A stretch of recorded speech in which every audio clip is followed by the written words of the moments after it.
Good evening, everybody. I'm Betsy Fischer Martin, the Executive Director of the Women in Politics Institute at American University. And welcome to our virtual series, the last one of this semester, Women on Wednesdays. We are glad that you could join us this evening. To those of you new to one of our events, WPI is a nonprofit and nonpartisan institute in AU School of Public Affairs that aims to close the gender gap in political leadership. And we offer academic and practical campaign training and facilitate research and discussions like this on the role of women in our economy and society at large. And we are especially pleased tonight, along with our sponsors and our partners at AARP, to convene a special discussion on the economic and political power of women 50 plus. And to anchor our discussion tonight, we have two new reports out from AARP's Global Thought Leadership team that really shine a spotlight on both the economic contributions of older women globally, as well as look at how further inclusion and representation of women 50 plus can really benefit us all. Joining us tonight from AARP Global Thought Leadership team is Erica Dhar, the Director of Global Alliances, and Dr. Julie Miller, the Director of Financial Resilience. And we are also delighted to have with us our AU alum, Julia Manchester, who is the national political reporter for The Hill newspaper and has written about 2023 as potentially being the year of the 50 plus women. So we'll get her thoughts on that as well. Before we start, I want to let everybody know that we're going to save plenty of time for questions. So if you do have a question, feel free on the bottom of your screen to hit the Q&A button, and we will get to as many as possible. And with that, welcome all. I wanted to share the two reports that you all have just out. The first one, how women 50 plus are driving the global longevity economy. And the other one is unleashing the economic potential of older women.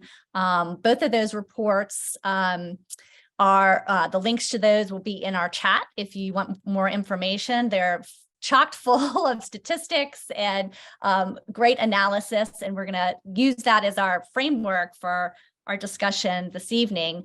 And I thought we would just jump off with one of the statistics in the report that really talks about the number of women 50 plus in this world. Right now, 605 million women 60 plus, but by 2050, just 30 years from now, there will be 1.14 billion. That's a doubling in just 3 decades. So with that as kind of our foundation to talk about the importance of women, Erica, let me start with you. And if you can just talk a little bit about the significance of that number and what it means for why we, at this time, we really need to start thinking about unleashing that economic potential of women over 50. So first of all, Betsy, thank you so much, and to AU for inviting me, and I'll let Julie say her thing, and to give us an opportunity to talk about this work, because for us, older women have really been marginalized, and they are invisible. There are no ifs, ands, or buts about it. We know that on average, women outlive men by 5 years, and this is globally. But those 5 years are not spent in great health, oftentimes. In addition, there might be issues of disability that arise in older age for older women. There are also other extenuating circumstances, such as divorce or widowhood, where older women then are faced by poverty. And one way that we think that this could be addressed is through social protection policies around the world. We know that currently only 26.4% of working age women are covered by contributory pensions. But what about all the other women, upwards of 70%, who are in the informal sector that are not covered by any kind of social protection scheme? So this is an important conversation to be had. Because we know that women globally do 76.2% of total hours in unpaid care work. And if we were to put a price tag on these hours, it would equate to anywhere between 10 to 39% of global GDP. Even in the USA, the gender gap in caregiving are staggering at 61% of caregivers in the formal and informal sector. So when we look at older women and we look at the impact of not having social protection programs and schemes, women in a lot of countries, especially globally, in conflict-ridden or disease-ridden areas, are heads of households, right? Mm-hmm. They are caregiving for multiple generations. There's around, I think, 6 million children globally that are cared for by grandparents. I was surprised at that figure. Exactly. So you're looking at future generations. And it impacts all of life, right? You've got economics, you've got health, and you've got social. So I'll stop there.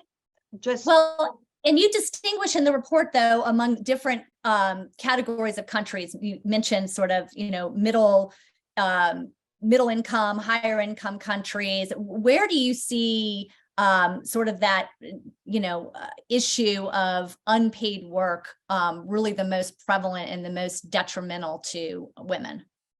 So I think, to be honest, you can't segregate them, because when you talk about care work, even in the developed world, family caregivers don't see themselves as caregivers, right? Oftentimes people would be talking about, oh my gosh, I've got my mom, I'm the sandwich generation, I've got my kids to look after, and I've got my moms are, because of longevity, and we should be celebrating that, they're living longer, but we're not prepared for that. We're not prepared to know of all, like, for instance, Alzheimer's. We're talking about Alzheimer's now. And mental health, dementia, all these things that we never talked about before when longevity was 60, or in some countries in Africa, it's not 80 right now, it's 60 or even lower. And those numbers with good healthcare will go up. So I don't think we can sort of demarcate where this is. I think it's a global issue. It's global. It's right. Yeah, developed and developing.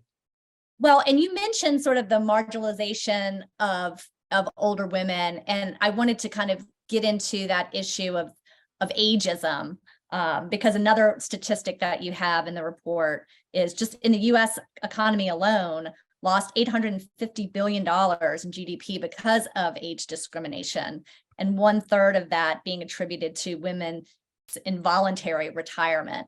Talk about, what that means and what exacerbates kind of this problem of age discrimination, what we can do about it. So I'm glad this is so important, because of all the isms. We talk about racism, we talk about sexism. We don't talk about ageism. the WHO is, or the World Health Organization has launched the Decade of Healthy Aging, right? And ageism is one of their pillars. And in that report, they cite that 1 in 2 persons globally is ageist, right? And it's not just over the age of 60 or over the age of 50. People in their 40s have experienced ageism. People in their 30s have experienced it. You just don't call it ageism, right? And I think we need to discuss this and how it impacts especially women and the feminization of aging in the workforce. For example, during COVID, in the United States, women 50 in that age group were laid off, right? They are not being rehired. They are not being retrained. Oftentimes, these very women have to take part, and this was because they had to do caregiving. We all saw that, the amount of children staying at home because of COVID and parents and mothers taking on that role, right? And then when they had to come back into the workforce, if they took part-time employment, that impacts their pensions down the road and their cumulative, and these are their working years, right? So it has I mean, that is where you see direct impact on women's lives financially. And I'll give you some numbers from around the world. 41% of low income, 46% of middle income, and 31% of high income countries lack protections against ageism in the workplace. Now, I just cited an example in the United States where we have anti-age discrimination laws. Right. But what about the rest of the world? I just gave you these numbers, right? Where there are no laws, so there are no protections. And according to figures by the World Bank, 2.4 billion working age women lack equal employment protection, and that compounds gender inequality. The gender age-based income precarity increased during the pandemic, and UN Women found that 54% of women 60 and over reported a reduction in paid work hours as a result of COVID, compared to 34% in the age group 45 to 59 and 38% of men age 60 and older. So if you're not giving women an opportunity to partake in the workforce, how can you talk about eradicating poverty? How can you talk about reducing inequalities? Well, and then when we think about the workforce, you all touch on sort of the digital divide that exists out there as well, right? Thank you. Yeah. And this is, again, thanks to COVID. Well, not thanks to COVID, but due to COVID. Because of COVID, right? Yeah, because of COVID, we all had to pivot. So then came this whole digital world. And the UN Secretary General brought out a report on digital cooperation, the digital roadmap. Half of the world's population are offline, okay? Now, within that population, women, and I'm talking globally, have no access. They have no training or literacy.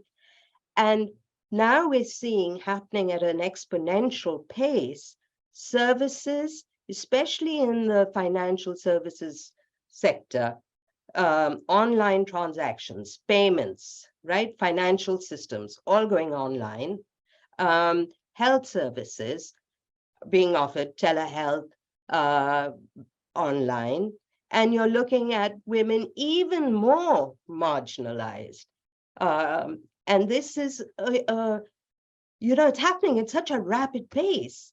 And this is why AARP, we have joined in the Secretary General's, Global Digital Compact, which is this getting the world to be online by everyone. This is what the Secretary General wants, the whole world to be online by the year 2030, like every single individual. And we don't want older persons to be left out of that conversation. Right. And in all of this, I think one thing that I would like to stress is we need to get older persons themselves involved in these conversations. Older women must be brought to the table. We cannot assume we know what their needs and wants are. So this is why I will just say one last thing on this, and I promise I'll be quiet after that. This is why, we have the Commission on the Status of Women, which happens every year in New York. It's the largest women's conference at the United Nations. And I am really sorry to say that older women are completely marginalized year after year after year. Older women are not invited to speak on panels. The whole focus of the UN is youth. And it's almost as though youth is a static number, that youth will not age. I mean, for God's sake, we're aging now as we're sitting and talking, and we're lucky to be aging, because what's the alternative? We'd be dead, right? I mean, so, and we don't want to pit generations. We're talking about life course. What we're fighting for now, for women, older women, is only going to promote and help future generations. We're not pitting youth against older women or vice versa. And Julie, let me bring you in on this because, we're talking about, the situation when it comes to data, social protection, policymaking. Women can be invisible yet, right? Women are the spenders. They're driving the economy. This is one of the statistics you have in the report. 64% of all consumer purchases around the world are made by women. And in 2020, people over the age of 50 contributed $45 trillion to global GDP. And by 2050, that number is expected to rise to 118 trillion. So give us that context. And when you talk in your report about women 50 plus driving the global longevity economy. Absolutely. Yes. Betsy, thank you so much for having me. Erica, thank you so much for really setting up the context of so much of our conversation today. I also want to thank Julia Manchester and Kim Sedmak, who I know is joining us as well. First, I want to just frame up a little bit, what is this idea of the global longevity economy?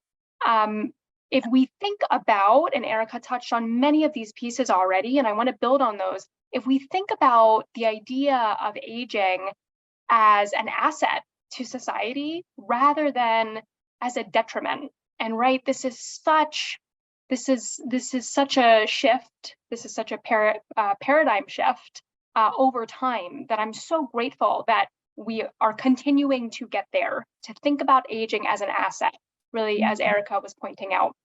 What the global longevity economy does is to frame up the whole constellation of economic contributions that people age 50 and older are making to society. And we can think about that as GDP, as gross domestic product. We can think about that as labor and income. We can think about that in the form of unpaid caregiving, in the form of taxes, and so many other manifestations. And so, Betsy, you showed us a statistic earlier about GDP and older people's contributions to GDP. We know that by virtue of the fact that women tend to outlive men, and by virtue of the fact that women tend to hold roles that situate them as decision makers, not just for themselves, but as a decision maker or a decision supporter for multiple people in their family and in their networks, that we can think of women in some ways as the chief consumption officer within households. In his book, The Longevity Economy, Dr. Joe Coughlin at the MIT Age Lab refers to this idea of women as chief consumption officers because they hold these critical roles in driving consumer purchases. And so just as you pointed out, Betsy, we know that right now, women drive about 65% of decisions around consumer spending. And if we look at 2028, that number is only going to be going up to about 75% or projected to be. And so I think to that point of thinking about women's contributions in the form of their spending, in the form of their paid labor, and in their unpaid care, these are some of the ways in which we are able to frame up assets and strengths and contributions of women as they age, rather than as detriments. And that, again, is a big paradigm shift.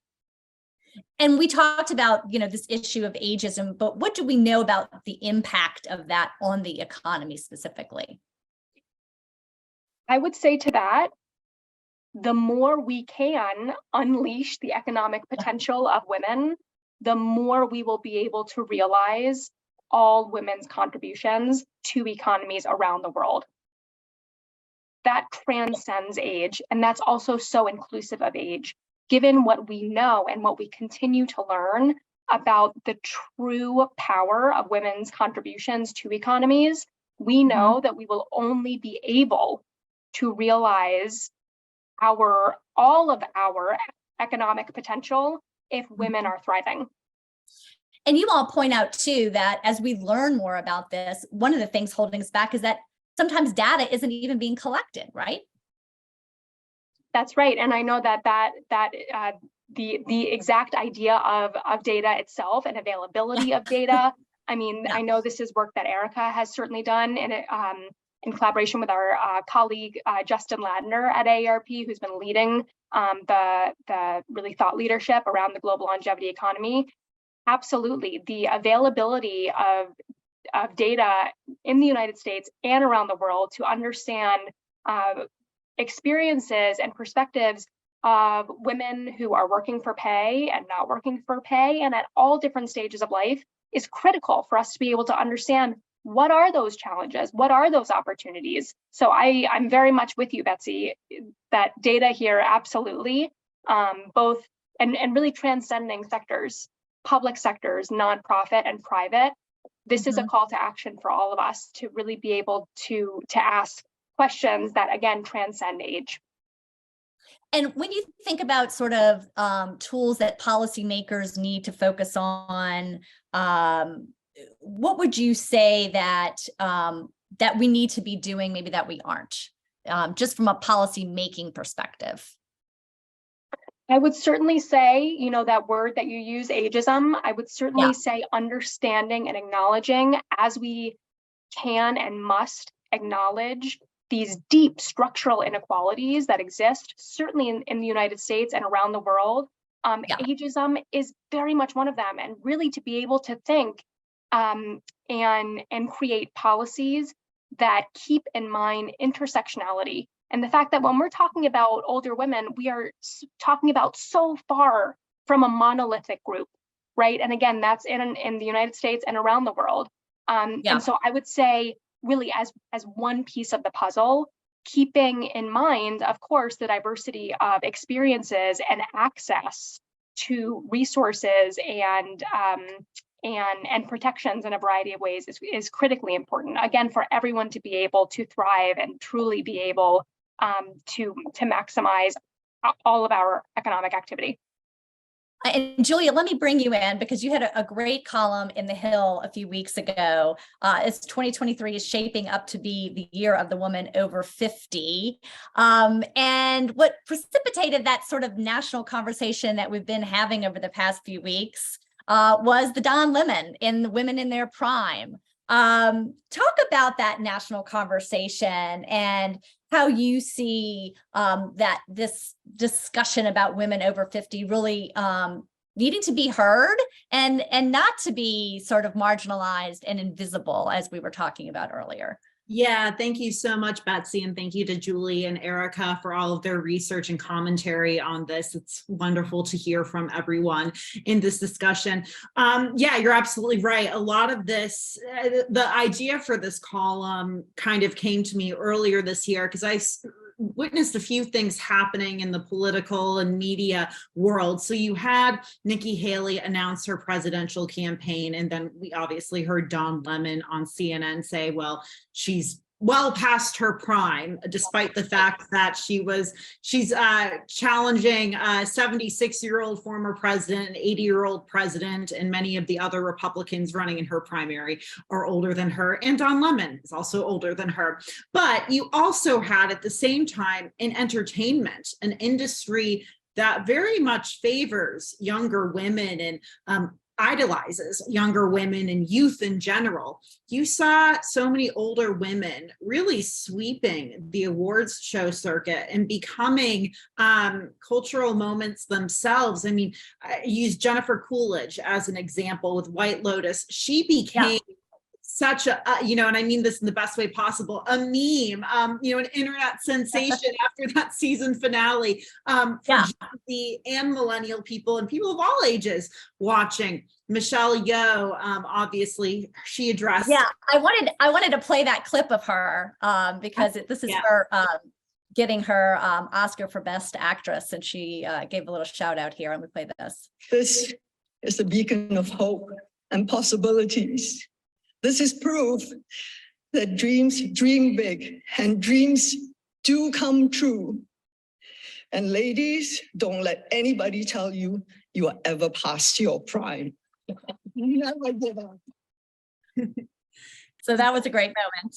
It was, and unclear whether that was a reference to the Don Lemon comments or something, but essentially, Jennifer Coolidge, Michelle Yeoh, I don't want to leave out Angela Bassett or Jamie Lee Curtis. All of these women in entertainment and in the media were sort of putting a new face, or not a new face, but they were coming forward and saying, you don't have to be 20 or 30 years old or, younger than 50 to have these highlights in your career. And we've seen the same thing in politics as well. And I know we're going to get more into this discussion, Betsy, in a few minutes, but in politics, I find it so interesting because you have these major figures like Nancy Pelosi, Hillary Clinton, very much representing the experienced woman, the, wise woman, older woman, leading their party on the Republican side. I'm thinking of Joni Ernst, for example. I spoke with her about this as well. But at the same time, when you go down and look at campaigns, political offices and such, you do see an absence of older women. And I think in general, the campaign world and the world on Capitol Hill is dominated by younger staffers. That could be for a number of reasons, but we are still seeing, unfortunately, despite the presence of trailblazers like Nancy Pelosi, Hillary Clinton, Joni Ernst, I'm leaving out so many other names, I wish I could list them all, but despite those trailblazers of older women, we still see political world dominated by older white men. And you also hear that, see that in the news media as well. Sometimes it feels, I'll use this example of local news. Oftentimes you'll turn on local news and it's an older man, the silver fox, as many would call them. And then there's a woman in her 20s and 30s next to them, which is, I'm 30 years old myself. I am not trying to put down younger women at all, but it demonstrates how older women in society are valued differently or appear to be valued differently than younger women. We've seen the case too, where that Canadian broadcaster, kind of let her hair go gray and then was kind of shown the exit. Right. And it shows that aging isn't necessarily celebrated. Yeah, I think we're making progress. I think with people like Michelle Yeoh, Angela Bassett, all of those older women in entertainment and, older women running for office too, that definitely contributes to the conversation and helps it out. But we're still seeing it. And I think it's important for younger women to understand this and to have this conversation because we're not going to stay young forever. We don't want to think that we have a shelf life either. So also, I think when we have older women in the workplace, whether that's entertainment, business, politics, that input is very much needed and that experience is needed to help the younger women rise and get that experience. And, one last thing on this, you often hear about these lists, 20 under 20, 30 under 30, 40 under 40, and those are great. They celebrate accomplishments. That's wonderful. But I'm reminded of that speech Michelle Yeoh made because it sort of reminds us all that you don't have to be that young to see a highlight in your career. Once you're, past having children, or if you're older, you don't have to stop. So I think that's really important that we see that message in the media. Well, and when we think about too, as we enter an election year and that demographic of women over 50, we know women vote more than men. We know older women vote at higher rates than younger women. And so how important is that sort of 50 plus woman going to be when we think about campaigning and politics and messaging?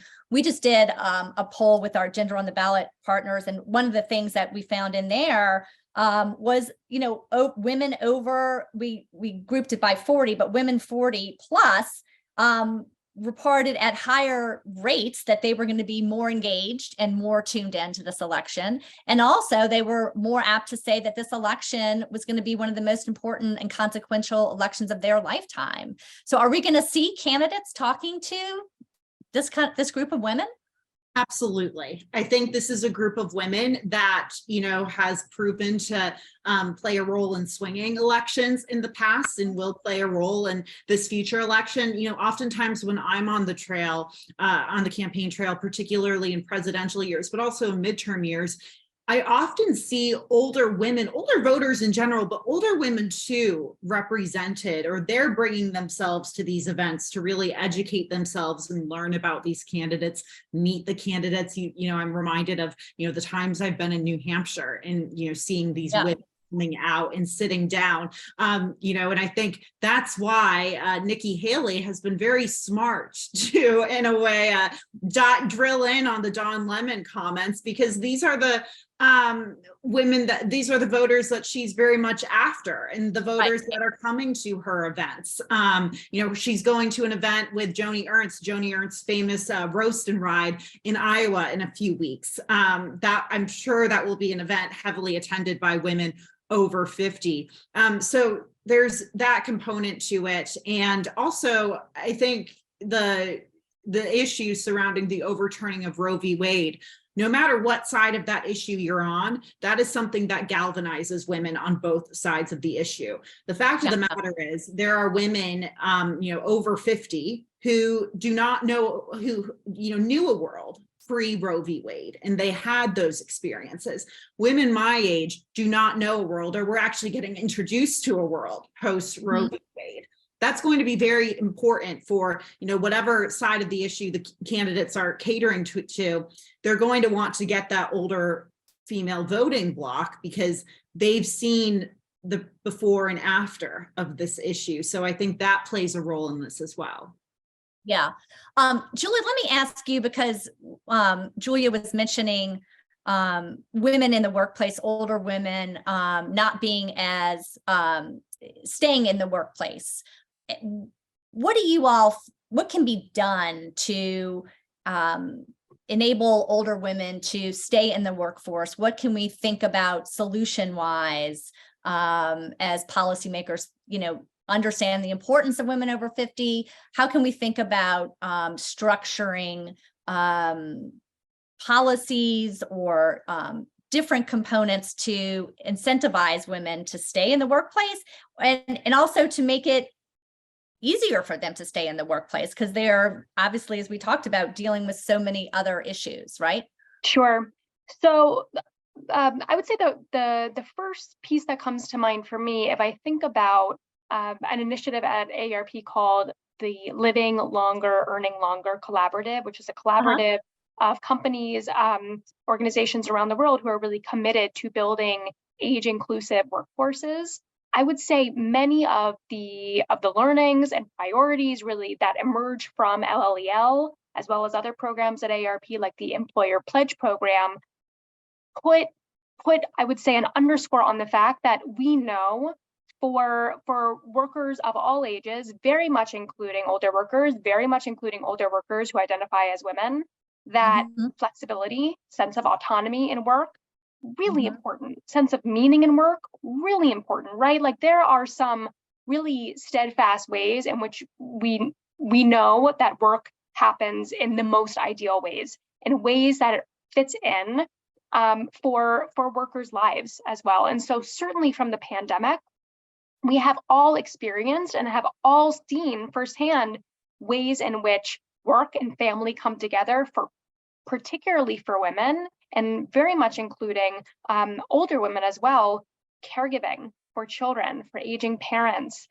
for loved ones in one's general network, and how to really be able to think critically about building building work to look at the whole employee's life, which may include for them providing care in some capacity. Flexibility is key. And I would say we know that is time and time again. Really, you look at any study, including work that has come out of AARP, we know that flexibility is one of several pieces that are really important. Erica, anything you would add to that? Yeah, Erica, I was going to ask you too, because Julie mentioned the pandemic. Do you see this now as sort of in this time of kind of a recovery from the pandemic? Is this an opportunity now as we rethink work, as we rethink a lot of things to try to address some of these inequalities? Absolutely. I think Julie was spot on. And first of all, thank you to Julia. I thought your presentation was, again, spot on. So appreciate that. Julie mentioned flexibility. Julie mentioned quality of life. Yeah. And let's be honest, it's not just women, men too, right? I mean, the pandemic has really forced us to really look at our lives in a maybe more meaningful way and place value on what is really important, quality of life, being top of mind for everybody. And that's why we hear so much the global conversations around the future of work. So the current models of work have to really be readjusted. And AARP, as Julie said, has been doing some phenomenal work around the multi-generational, 5-generational workforce, to Julia's point about the mentorship and the value add. And also when you look at flexibility, and if you want to retain older workers, I mean, because we shouldn't have a cutoff date, an expiry date.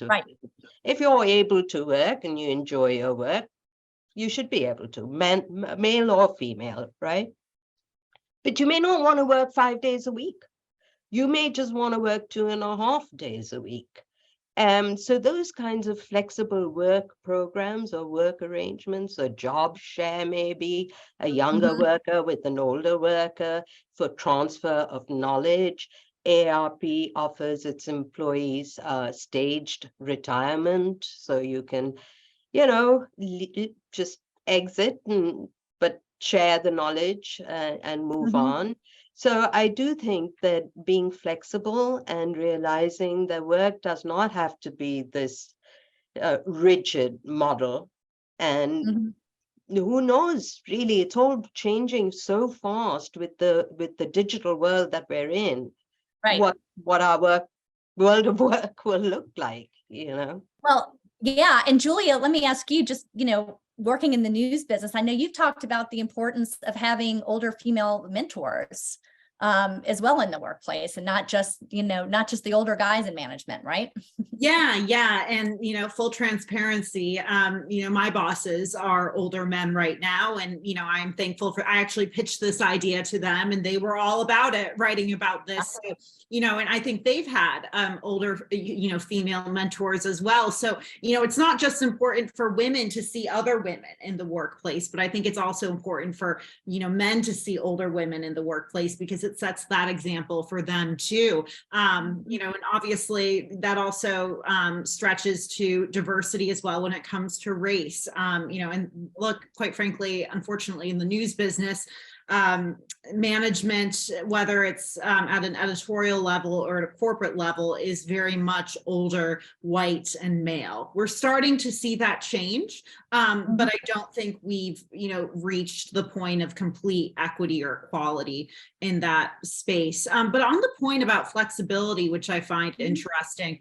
Gen Z and millennials also value that flexibility. And we've seen actually a lot of Gen Z, individuals, when applying for jobs, the ability to work remote or have that option of working from remote could be a make or break moment for them, or not make or break, but it's a deal breaker for them.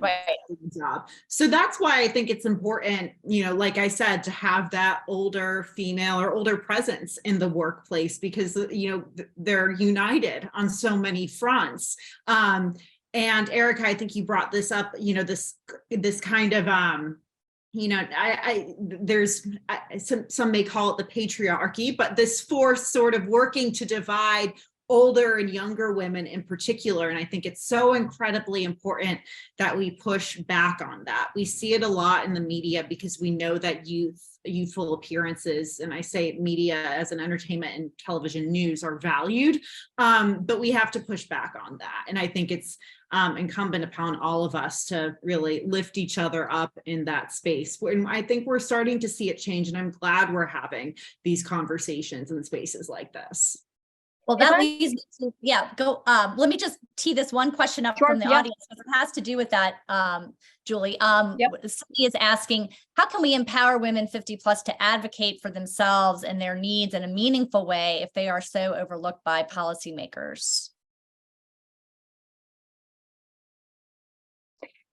So I have thoughts about that. I also have thoughts about another question that I saw, and I want to add it into the mix. Also related, I think, to Julia's point around about really making sure that we are thinking about age as a spectrum, which it is, right? And that rather than doing what I think can be really easy and has happened quite swiftly, it feels over the past 5 or 10 years, certainly, let's talk about these different generational silos and how different generations are so different, and boomers against Gen Zers and millennials and all this. So a question I would say that really caught my eye that I think is related is around, balancing the next generation of women before they reach 50 with addressing the needs of current women age 50 plus. And what comes to mind for me is really based on the research that I've done over the past 10 years, incorporating the life course perspective. When we think about this construct of the life course and how I think particularly for women and the roles that women tend to hold often, this idea of historical time and place is so important, right? That it's the time at which we are, the times in which we are living, and what that has to do with the fact that we have made tremendous progress in so many ways, and yet also in 100 years from now, this is going to feel like a completely archaic conversation in so many ways, right? And thankfully so.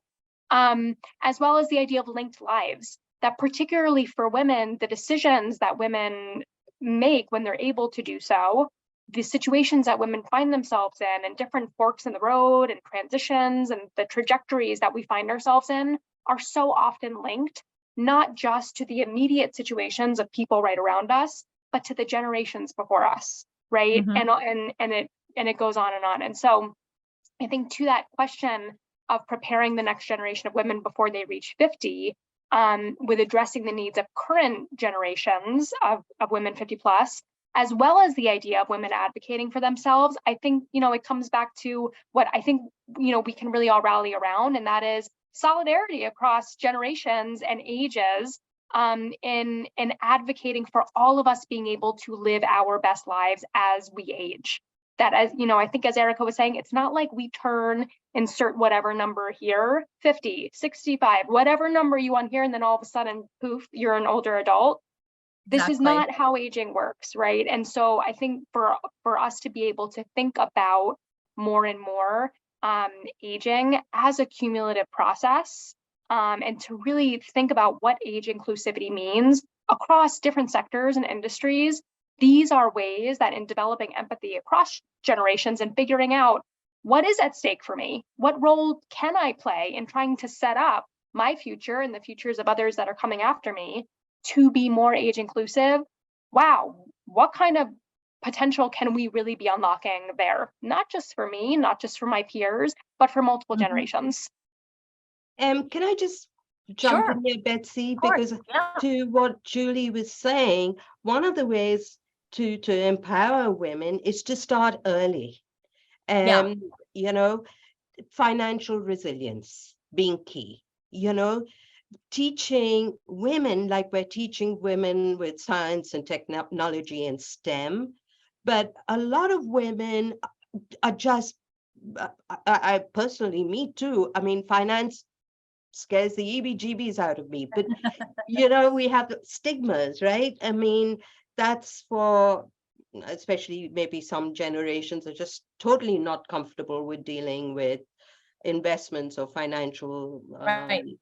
We still have that old sort of construct, right? The patriarchal construct of, the husband taking care of the finances, making the investment decisions. And then what happens, when there's a divorce or the husband dies, and we're left, Exactly. and I think it's just, there is that disparity and that gap. And then when you think about just, financial capabilities and literacy in many ways, right? Precisely. I mean, a lot of women don't have their own bank accounts, they're joint accounts. And I'm talking globally also, women don't have bank accounts. In the developing world, they rely on the male, the husband.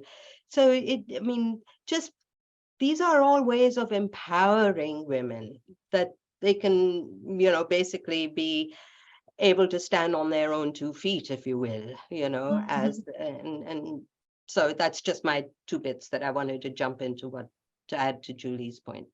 No, that's helpful. We have another question about if there's legislation currently in the works geared toward addressing the issues faced by older women.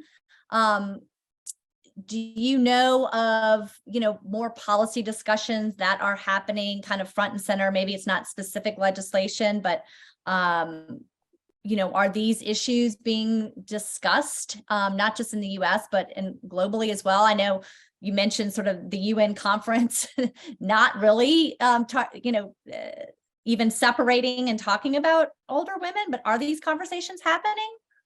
Gender conversations are definitely happening, right?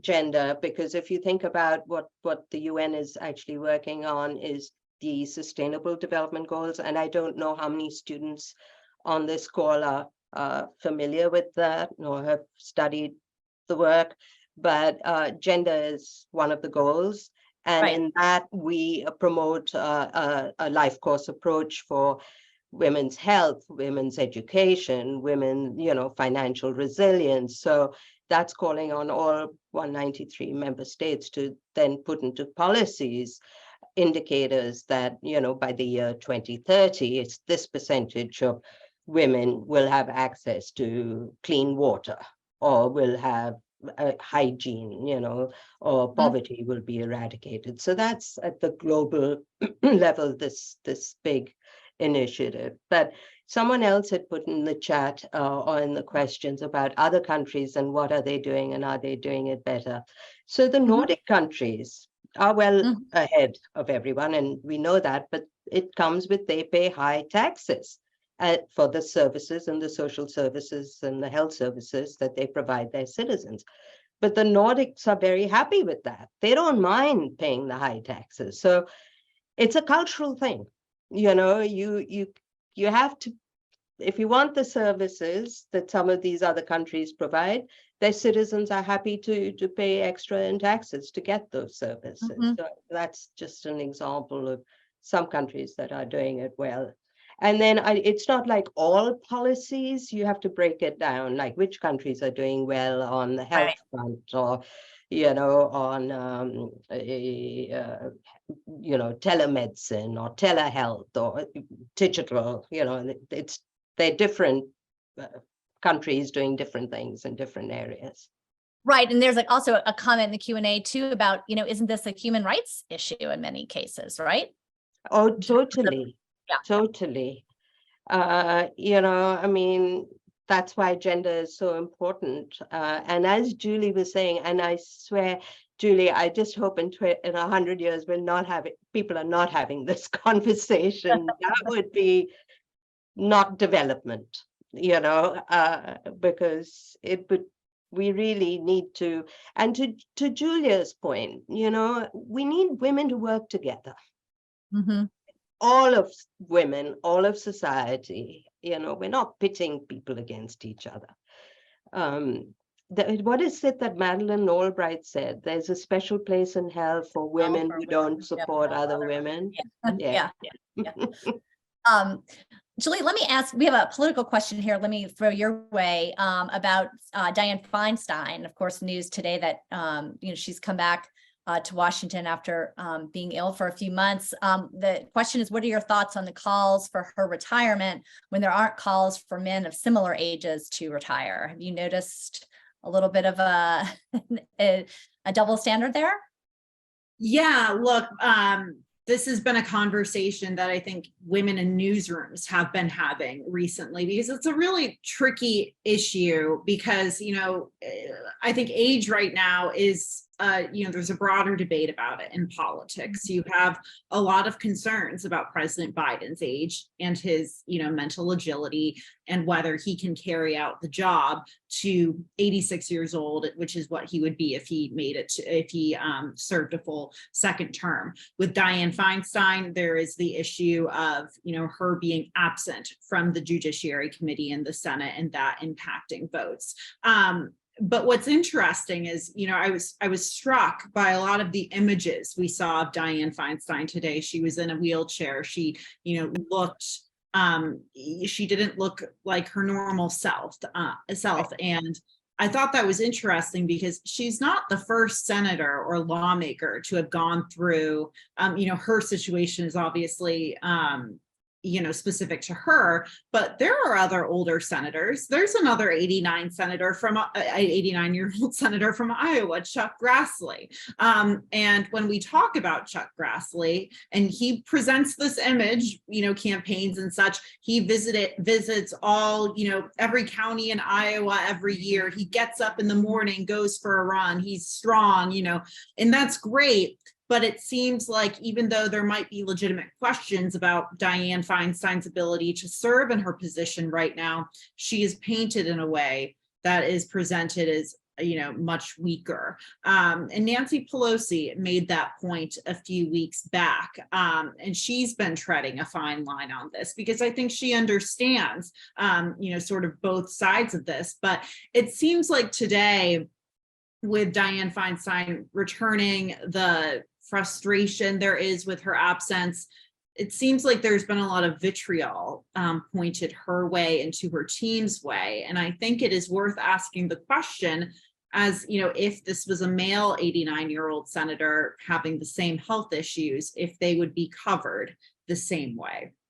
Mm-hmm. Well, and I guess the good news on that topic is that we are having those conversations, right? Whereas maybe 10 years ago we weren't. Right. Absolutely. As well. Here's another question, Erica, maybe you can answer this about AARP having a UN office. Yes, and it's a question we get all the time, Yeah. and I'm delighted to answer it. So for AARP, we have what's called consultative status with the United Nations for the Department for Economic and Social Affairs. We are very interested, and I'm AARP's main rep to the UN. And so for us, we are very keen as an organization to get best practices, like to be able to talk to you about what I've learned from the UN, to help policy best practices from around the world, share it with at the national level, and likewise share what we do so well in the United States with other countries. So the world is global, and I'm very proud of AARP for being ahead of itself with our founder, Ethel Percy Andrus, who founded our international office in 1968. AARP was founded in 58, to think globally. I mean, what a visionary woman. And we can only learn from each other. So yeah, I hope that helps answer the viewers' question. Happy to talk more about our work at the UN. You can go online to aarpinternational.org and you will see all the work that we've been doing over the years at the United Nations. And I guess as we wrap up, Julie, do you have any closing thoughts for us? I would say, particularly if, so number one, I've really appreciated being part of this conversation. I think some of the layers that have come out, looking at media, looking at policy, looking at business, really through a few different lenses, I think has been really interesting, and I've appreciated the time. I would say in particular, what has been really exciting to me is if we think about both this idea of unleashing the economic potential of women, and a report that I know Erica was very involved with in looking globally at particularly these deep inequities that persist, not just exist, but very much persist, and in some cases are widening. If we look around the world at economic security and other outcomes. And then if you look at this idea, in some ways in comparison, of the idea of the global longevity economy, and when we put these in conversation, I think, what comes from the overlap, and really what comes from our conversation today, is that we are looking at a yes and situation. Yes, we have made so much progress in the United States and around the world in many ways, certainly not in all ways when we look at the advancement of women in different ways. And again, if we think about what else is possible and take the steps to get there to make sure that women of all ages, very much including women as they age, that is really where we are going to be able to maximize the opportunities of the global longevity economy. And so I would say my takeaway from our call today is that we have so much more that we can be doing, and it's really energizing to think about it. Great. Well, I want to remind everybody before we go that the two reports that we've been talking about, I know the links are in the chat. You can also grab them at this website. And they're just a really great resource. And so I wanted to thank Erica and Julie for their insights today, and Julia for all of your reporting and insights. We'll be following your dispatches from the campaign trail, and we appreciate you being here with us tonight as well. And also want to thank Kim Sedmak from AARP's, she's Policy Outreach Director there. Thank you to Kim for your help on putting together tonight's panel, and thank you all for joining us.